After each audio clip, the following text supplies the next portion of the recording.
Hello and welcome back. In this lesson, we will be covering the anatomy of a spreadsheet in Excel. And by the end of this session, you will be able to use Excel effectively. Let's get started. Introduction to Excel spreadsheets.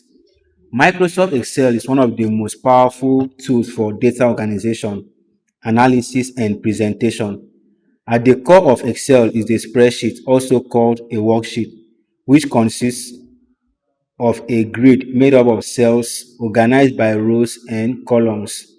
These components enable users to store, manipulate, calculate, and visualize data in flexible and dynamic ways. This guide provides a comprehensive breakdown of all the key components that make up a spreadsheet in Excel. So this particular manual, this topic, the anatomy of a spreadsheet in Excel, is going to provide that comprehensive breakdown of all the key components that make up a spreadsheet in Excel. The worksheet. A worksheet is the digital page within an Excel workbook. When you open a new Excel file, you are working inside workbook that contains at least one worksheet, sheet 1 by default. So I'm going to launch Excel right now. If you already have Excel installed in on your laptop, you just type here Excel.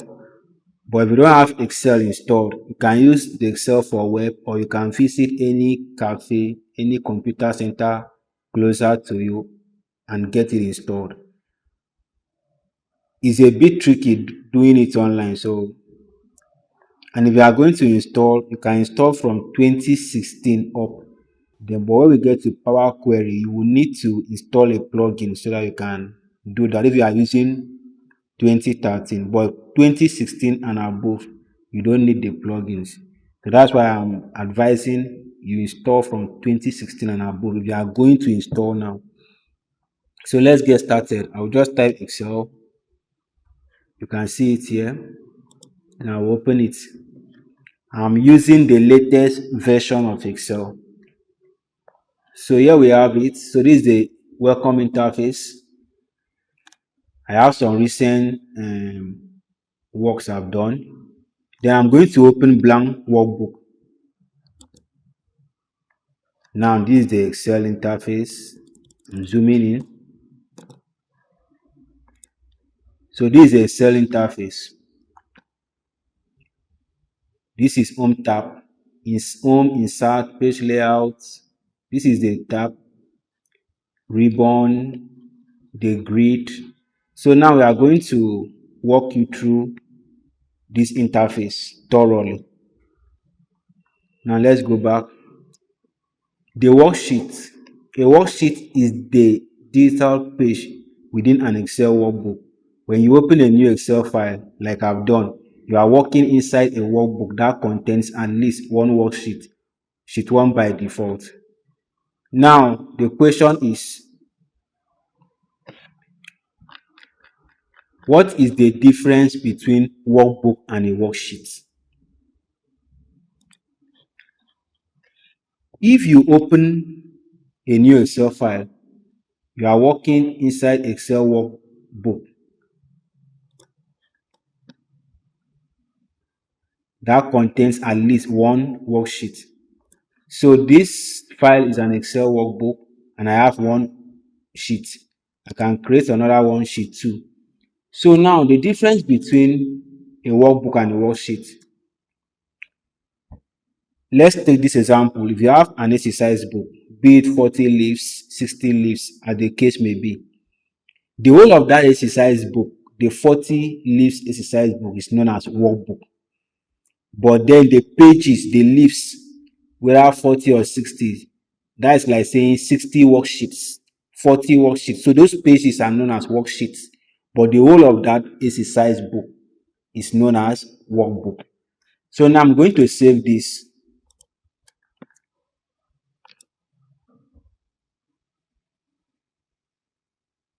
I will save it to my desktop as book one. Now the file I just saved, let me close this. This is a file I just saved. Now this particular file now, this Excel file is known as workbook. Inside this workbook, I have two sheets. Now let me click on it. I will open it. So I have two sheets, sheet one and sheet two. So now that file that you've saved to your desktop document or any location you save it to, that file is known as a workbook. Then the pages you have inside, the sheets you have inside is known as worksheets. So that is the difference between a workbook and a worksheet. Each sheet functions independently. Each worksheet functions independently and can contain different data sets. Worksheets are displayed as tabs at the bottom of the Excel window. You can rename, duplicate, delete, or rearrange worksheets as needed. Use case. Use like, so you can rename your worksheet just like you see it here. I have sheet one, then sales data, expenses, inventory. So let's come back. I can create up to 5 sheets. I can rename this, right click, and I can call this one profit.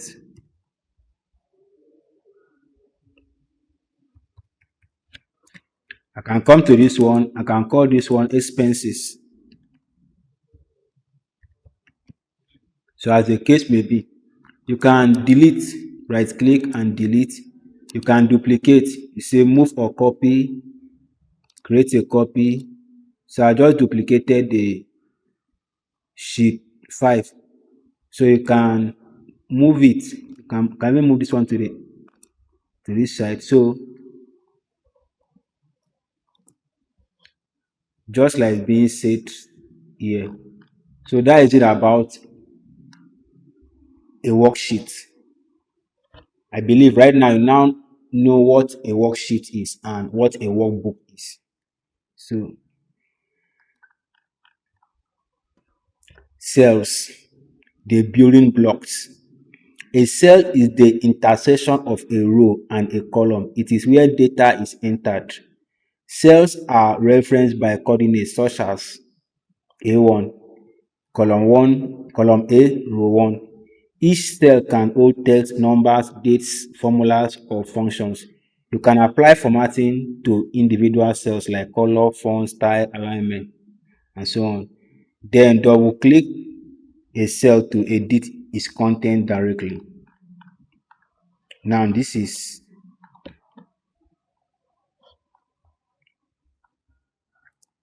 so I'm going to zoom in. Let me zoom in. So now this is cell, intersection between a column and a row. Before then, let's look at what is columns, the vertical guides. Columns in Excel run vertically and are labeled alphabetically. They help structure and group data vertically. Each column can represent a specific data field like name, age, or total sales. Example, like note, Excel has 16,384 columns. So this is a column. Now rows. Rows run horizontally and are labeled numerically. Each row represents a record or entry in your data set. Rows help align related data across multiple columns. So you can see supports up to million rows per worksheet. Now let's look at it. Now this is a column. Columns are labeled alphabetically using alphabets. Column A, column B, column C, column D, column E. Now row 1, row 2, row 3, row 4. These numbers here, they are not your like serial number or index number. These are rows. These rows are labeled numerically. So row. Now cells is now intersection between a column and a row. Now this cell now is lying in column B, and what? Row 4. So now the name of this cell is known as cell B4. Just have to name a cell. Now this one now is E6 because column E and row 6. So that's how to name a cell. So now this, all these boxes here, they are known as cells. Column, row, cell. So let's proceed. Ranges, group of cells. A range is a selected block of two or more adjacent cells defined using a column. Ranges can be used for operations like formatting, sorting, formulas, and data analysis. Name ranges like sales 2024 make formulas easier to read and manage. Example, so now let's look at it. Now, if I select, now I have selected more than one cell. In this particular box, I have 1, 2, 3, 4, and I can count them. I have a lot of cells here. This one now is just a cell, but when I select more than one cell, it's no longer a cell but a range. If I select multiple cells, they are now known as a range, not cell. So now what is a range? They are a group of cells. Now, range is very, very important, like it's being stated here. They can be used for operations like formatting, sorting, formulas, and data analysis. Very, very important. You will need range a lot. It's very, very important. So now, you can also name a range. How do we name this range? You want to name this range, you look at the cell here, the upper left corner. This is cell C2. This cell here is column C and row 2. Then the bottom right corner, this particular cell here is in column F and row 8.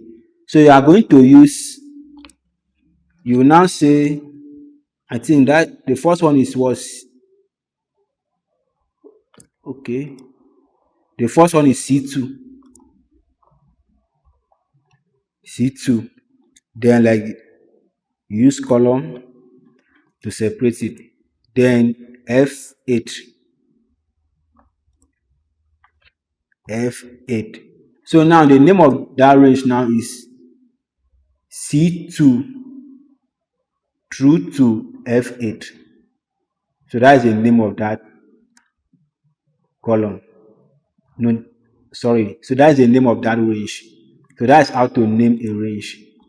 Like now, like this one now, what's the name of this one? D2, then colon H9. D2 through to H9. Now this is also a range.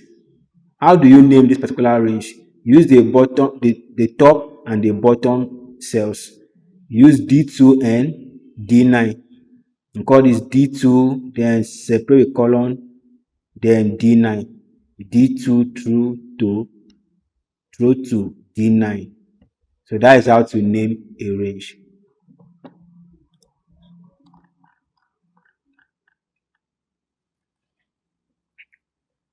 The formula bar. The formula bar is located above the worksheet grid and displays the content of the selected cell. The actual formula, even if the cells display a result, shows you can use it to create and edit formula. So this is a formula bar. If you come here, you can see this is a formula bar. This long bar is a formula bar. It helps to use it to enter formula. It also, very importantly, it helps us to know the content of the selected cell. Like this one, and there's nothing inside this cell, so nothing is here. But if I type here, let's say good, if I select this D4, you can now see that in the formula bar we have good. So that is a function. As we proceed with the class, you will see how useful it is. Now the name box. The name box is found to the top left of the formula bar. It displays the cell address of the selected cell. You can type a cell address into it to jump directly to that cell. You can also name ranges here for easy navigation or reference. So now this is a name box. What you just see here is a name box.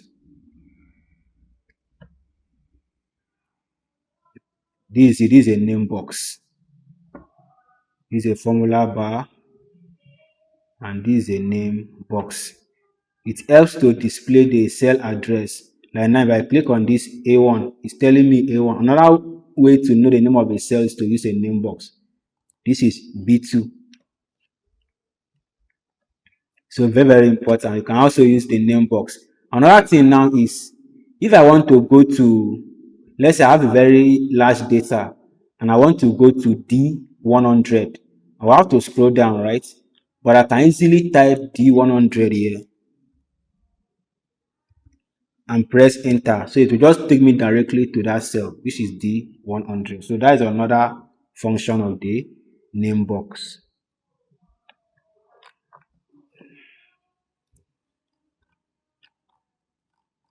Now let's look at the ribbon command central. So I'm just going to brush through this. The ribbon is the command center at the top of Excel. It includes tabs such as home, insert, page layout, formulas, data review, view. Then sheet tabs. At the bottom of Excel windows are sheet tabs. This allows user to switch between different worksheets. Right click a tab to rename, delete. So like what we've done earlier. The scroll bars. Scroll bars help navigate through large spreadsheets. We have the vertical and horizontal, the grid lines, visual aids. Grid lines are the fainted horizontal and vertical lines that define cell boundaries. Yes, they help visually align data. So grids can be toggled on or off from the view tab. They don't appear in printed document unless explicitly enabled. Status bar. The status bar is found at the bottom of Excel. It displays quick statistics like sum, average count of selected cells, shows current mode, ready, edit, enter. So now let's look at it. So now this is the ribbon. Tabs, look at tabs. Home, insert, page layout, formulas, data, review. So these are tabs. Now, this is the ribbon. This is the home ribbon. I'm now on insert tab. This is the insert ribbon. Page layout. So this is a page layout ribbon. So these are the sheet tabs. It helps you to switch between worksheets. So these are the sheet tabs. Now this is the access status bar. This is status bar. You can see now it's showing ready. If I type something, it changes to enter. So this is the status bar. This is, you can zoom from here, you can zoom out.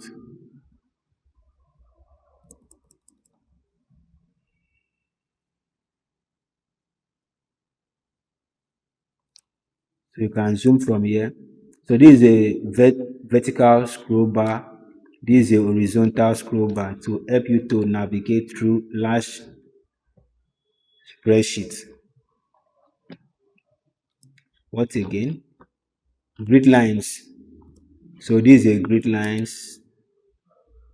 These are grid lines, these fainted lines that helps you to know the cell boundaries. If you go to view, you can come to show grids. You can remove it, then put it back. Just check the grid line too. So that's all. Conclusion: understanding the anatomy of a spreadsheet equips you with the confidence to use Excel effectively, whether you are organizing basic lists or conducting complex data analysis. Each element plays a crucial role in helping you manage your data with precision and clarity. This section is very, very important. This section, because if you understand this, it will help you to use Excel effectively with confidence